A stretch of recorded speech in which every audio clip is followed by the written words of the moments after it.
Είμαι η Σοφία Τσακαλίδου, διδάκτορας και μεταδιδάκτορας του Τμήματος Γερμανικής Γλώσσας και Φιλολογίας.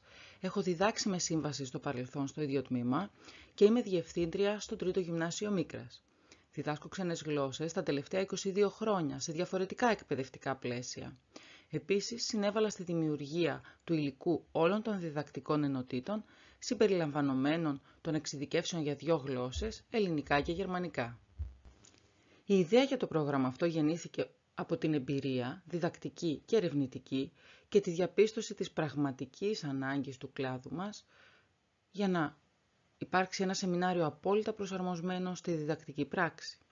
Σημαντικό ήταν για εμάς να καταγράψουμε τις επιμέρους δυσκολίες και τα χαρακτηριστικά των μαθητών και μαθητριών με ειδικές εκπαιδευτικές ικανότητες, καθώς και να παρέχουμε πρακτικά, εργαλεία και βοηθήματα στους συναδέλφους τόσο για την καταγραφή των αναγκών και δυσκολίων των μαθητών και μαθητριών τους, όσο και εργαλεία για να παρέμβουν με βάση τις καταγεγραμμένες ανάγκες.